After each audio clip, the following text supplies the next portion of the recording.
जळगाव शहर महापालिकेतून वितरित झालेल्या जन्म दाखल्यांवर तहसीलदारांच्या बनावट सह्या आढळल्याने मोठी खळबळ उडाली आहे। या प्रकरणात तब्बल 43 जणांवर गुन्हा दाखल करण्यात आला असून 2 वकिलांना अटक झाली आहे।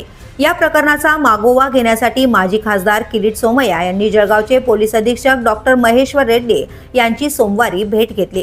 सोमय्या यांनी सांगितलंय की बनावट कागदपत्रांच्या आधारे महाराष्ट्रात सुमारे 2,24,000 अपात्र आणि घुसखोर व्यक्तींना जन्म प्रमाणपत्रे देण्यात आल्याचा संशय आहे। या प्रकरणात केवळ जळगावच नव्हे तर संपूर्ण राज्यात गंभीर गैरप्रकार झाल्याची शक्यता त्यांनी व्यक्त केली आहे।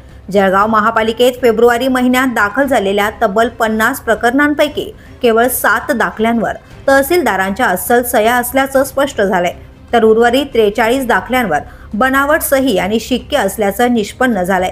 या प्रकरणाचा तपास स्थानिक गुन्हे शाखेकडे वर्ग करण्यात आला असून चौकशीत संशयित वकील शेख मोहम्मद रईस बागवान आणि शेख मोहसिन शेख सादिक मनियार यांनी तहसीलदारांच्या बनावट सह्यांचे दाखले अन्य संशयितांना उपलब्ध करून दिल्याचं उघड झालंय। या घोटाळ्यामुळे राज्यभरातील जन्म प्रमाणपत्रांबाबत शंका उपस्थित होत असून संबंधितांवर कठोर कारवाई करण्याचा निर्धार किरीट सोमय्या यांनी व्यक्त केलाय। The police news bureau, Jalgaon.